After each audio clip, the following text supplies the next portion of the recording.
지금 이 영상을 어디서 보고 계십니까? 집입니까? 아니면 회사입니까? 혹시 야간 당직실에서 불 꺼진 모니터 옆에서 이어폰 한쪽만 끼고 보고 계신 건 아닙니까? 만약 그렇다면 오늘 영상 남 이야기 아닙니다. 이 영상은 당신 얘기입니다. 요즘 시설관리 준비하시는 분들 정말 많아졌습니다. 전기기능사 공부 중인 분, 소방수첩 교육 일정 알아보는 분, 이미 기사 공부까지 시작한 분. 그리고 이렇게 말합니다. 그래도 시설은 일은 있잖아요. 맞습니다. 일은 있습니다. 그런데요, 그 일을 하기 위해 우리가 치르는 비용이 과연 합리적인지는 아무도 말해주지 않습니다. 생각해봅시다. 시설관리 들어가려면 요즘 기본이 뭡니까? 전기기능사, 소방수첩. 이게 선택입니까? 아니죠. 기본값입니다. 그런데도 취업이 쉽습니까? 아닙니다.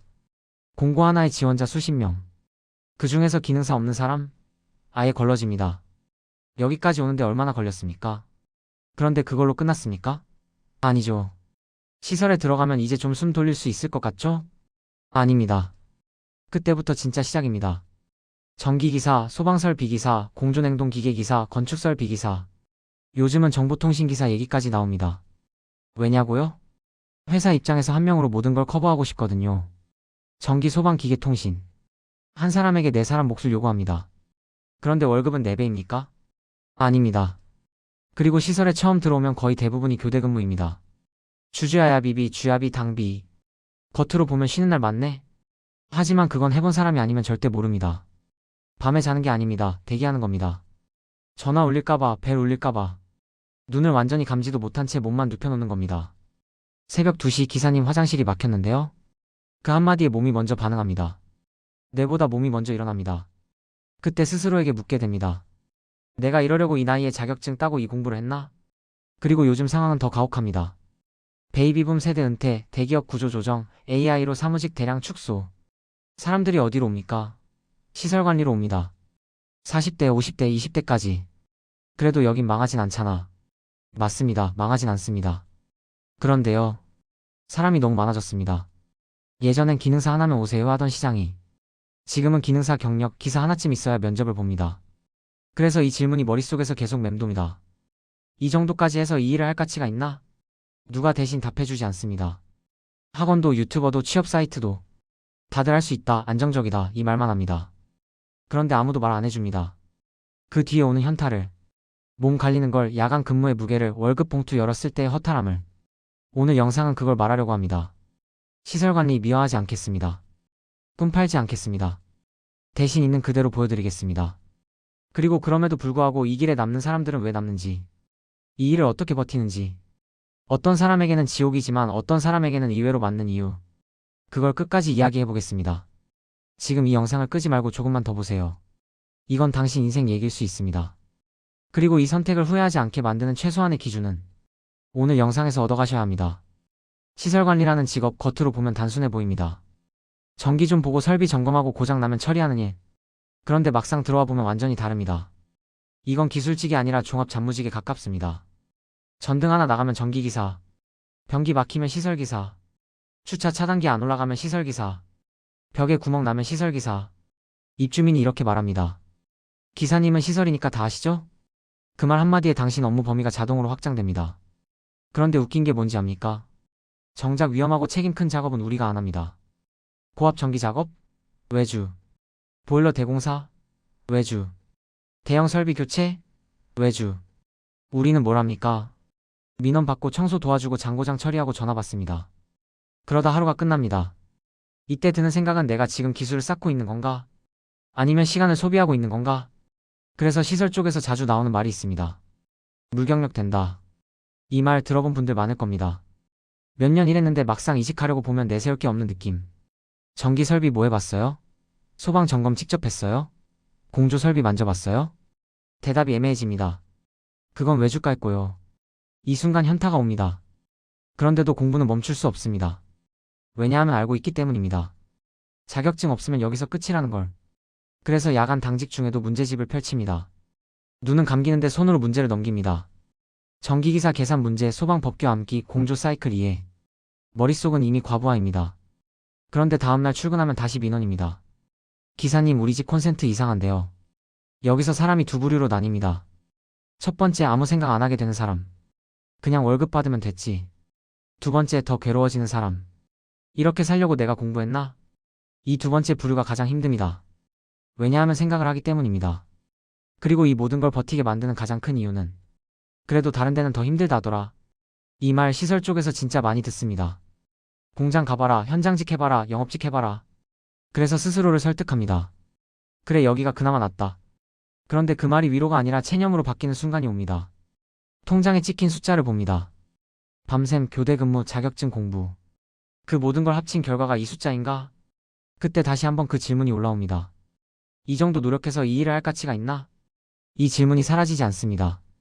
그래서 오늘 영상의 핵심은 이겁니다. 시설관리가 나쁜 직업이냐? 아닙니다. 그런데 아무 준비 없이 들어오면 사람을 갉아먹는 직업인 것도 사실입니다. 그걸 아무도 정면으로 말해주지 않았을 뿐입니다. 시설관리 일이 힘든 이유를 많은 사람들은 이렇게 말합니다. 네가 못 버텨서 그래. 원래 다 힘들어. 사회가 다 그래. 그런데요. 그 말은 절반만 맞습니다. 문제는 개인이 아니라 구조입니다. 시설관리 대부분은 직접 고용이 아닙니다. 용역, 외주, 위탁. 건물 주인은 사람을 직접 뽑지 않습니다. 업체 하나를 끼웁니다. 그리고 이렇게 됩니다. 건물주에서 용역회사에서 시설기사로. 여기서 누가 제일 힘이 없을까요? 정답은 맨 아래입니다. 이 구조에서 월급이 어떻게 결정되는지 생각해 봅시다. 건물주는 관리비 절감이 목표입니다. 용역회사는 마진 확보가 목표입니다. 그럼 시설기사에게 남는 건? 최소 인건비. 그래서 자격증이 늘어나도 월급은 크게 안 오릅니다. 한 사람이 전기, 소방, 기계 다 해도 회사 입장에선 그냥 편해진 것이지 돈 더 줄 이유는 아닙니다. 그래서 시설 쪽에서 이런 말이 나옵니다. 여긴 실력 쌓는 데가 아니라 버티는 데다. 슬프지만 현실입니다. 그리고 이 구조에 기름을 부은 게 바로 요즘 상황입니다. 갈 데 없는 사람들이 어디로 옵니까? 시설관리입니다. 자격증 몇 개로 일단 들어갈 수 있기 때문입니다. 문제는 사람이 너무 많이 들어왔다는 겁니다. 예전엔 기능사만 있어도 사람 없어 하던 현장이 지금은 기능사 있어도 경력 없죠? 하고 묻습니다. 공급이 늘면 어떻게 됩니까? 조건은 나빠집니다. 월급은 그대로. 요구사항은 증가. 여기에 또 하나가 있습니다. AI와 자동화. 요즘 신축 건물들 보세요. 조명 자동 제어, 원격 설비 모니터링, 경보 자동 알림. 예전처럼 사람이 상주해서 수동으로 할 일이 점점 줄어듭니다. 그럼 사람도 줄일 수 있겠죠. 실제로 한 사람이 2개 동, 3개 동 보는 현장 늘어나고 있습니다. 그래서 이 업계의 구조는 이렇게 됩니다. 일은 줄어드는데 사람은 늘고, 월급은 안 오르고, 책임은 커지고, 이 상황에서 현타 안 오면 그게 이상한 겁니다. 그리고 시설관리의 또 다른 현실. 나이가 들수록 선택지가 줄어든다. 젊을 때는 이직이 쉽습니다. 그런데 40대, 50대 넘어가면 말이 달라집니다. 그때부턴 여기 아니면 갈 데 없다 이 말이 점점 현실이 됩니다. 그래서 많은 사람들이 버팁니다. 참습니다. 그게 더 무섭습니다. 그렇다고 이 업계가 완전히 막힌 곳이냐? 그건 아닙니다. 다만 아무 전략 없이 들어오면 빠져나오기 어려운 구조라는 겁니다. 이걸 미리 아느냐 모르느냐의 차이가 10년을 갈라놓습니다. 이 구조 속에서도 끝까지 남아있는 사람들이 있습니다. 신기하게도 그 사람들 표정은 완전히 망가져 있지 않습니다. 불평은 해도 자기 연민에 빠져 있지 않고 현타는 와도 완전히 주저앉지는 않습니다. 이 사람들에겐 공통점이 있습니다. 첫 번째 공통점. 시설관리를 목표로 보지 않는다. 이 사람들이 가장 먼저 다른 점은 이겁니다. 시설관리를 인생의 종착지로 설정하지 않습니다. 대신 이렇게 생각합니다. 지금은 여기지만 나는 여기서 뭘 가져갈 건가? 경력, 자격증, 근무 패턴, 생활 리듬. 시설을 플랫폼으로 씁니다. 버티는 게 아니라 이용하는 겁니다. 그래서 이 사람들은 현장에서 막연히 시간 보내지 않습니다. 야간 대기 시간에 핸드폰만 보지 않습니다. 기사 공부를 하든 다음 현장 정보를 모으든 이직 타이밍을 계산하든 항상 다음 수를 생각합니다. 두 번째 공통점. 사람 스트레스를 계산한다. 시설관리에서 사람을 가장 지치게 하는 건 일이 아닙니다. 사람입니다. 입주민 관리소, 용역 관리자, 갑질. 그래서 덜 망가지는 사람들은 현장을 고를 때 이걸 제일 먼저 봅니다. 여긴 사람 스트레스가 어느 정도냐? 월급이 조금 낮아도 민원 적은 곳. 업무 강도가 조금 있어도 관리소가 합리적인 곳. 이걸 본능적으로 합니다. 그래서 조건 좋은 현장으로 천천히 이동합니다. 한 번에 점프하지 않습니다. 1년, 2년 조금씩 옮깁니다. 세 번째 공통점, 교대 근무를 관리한다. 이 사람들은 교대 근무를 운명처럼 받아들이지 않습니다. 몸을 어떻게 쓰는지 철저히 관리합니다. 야간 후 폭식 안 하기, 카페인 시간 조절, 휴물 리듬 유지. 왜냐하면 알고 있기 때문입니다. 몸 무너지면 이 일은 끝이라는 걸. 그래서 이 사람들은 다르게 늙습니다. 같은 교대 근무를 해도 차이가 납니다. 어떤 사람은 5년 만에 탈진하고 어떤 사람은 10년을 버팁니다. 차이는 재능이 아니라 관리입니다. 네 번째 공통점. 자기 합리화를 안 한다. 이게 제일 중요합니다. 망가지는 사람들은 이 말을 자주 합니다. 원래 다 그래, 나만 힘든 거 아니야. 덜 망가지는 사람들은 이 말을 안 합니다. 대신 이렇게 말합니다.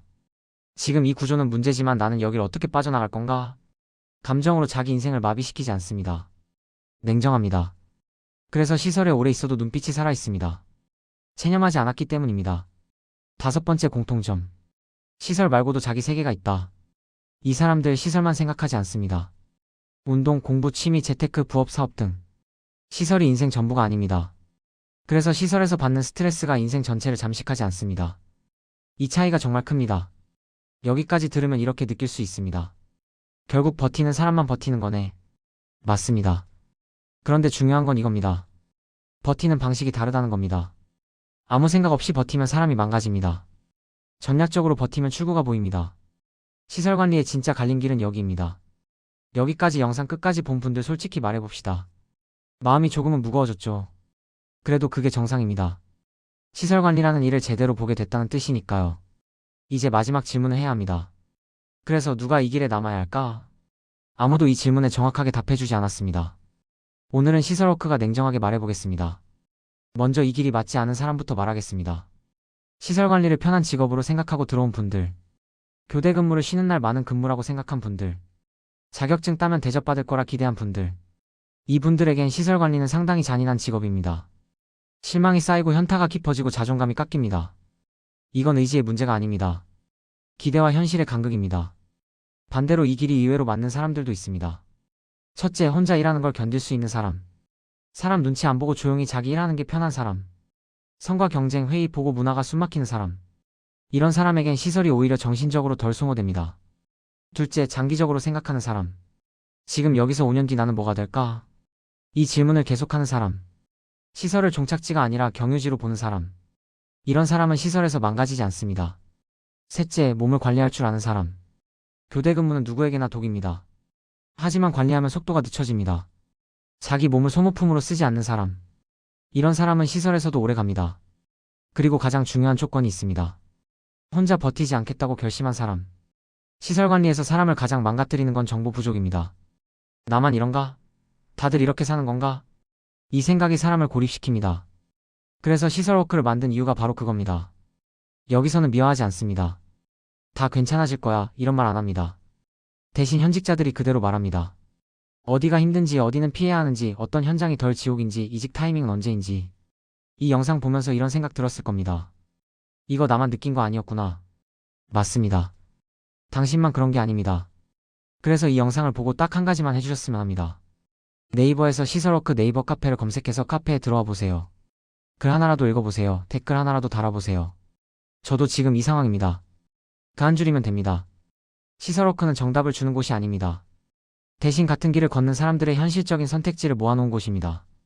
혼자 고민하면 답이 안 나옵니다. 같이 보면 길이 보입니다. 마지막으로 이 말을 꼭 하고 싶습니다. 시설관리 누구에게나 추천할 수 있는 일 아닙니다. 하지만 아무에게도 선택하면 안 되는 일도 아닙니다. 현실을 알고 각오하고 전략적으로 들어온다면 충분히 버틸 수 있는 길입니다. 그리고 그 길에서 혼자만 버티게 두지 않겠습니다. 지금 이 영상을 끝까지 본 당신은 이미 아무 생각 없이 흘러가는 사람은 아닙니다. 그렇다면 다음 단계는 혼자가 아니라 함께 가는 것입니다. 네이버 카페 시설워크에서 기다리겠습니다.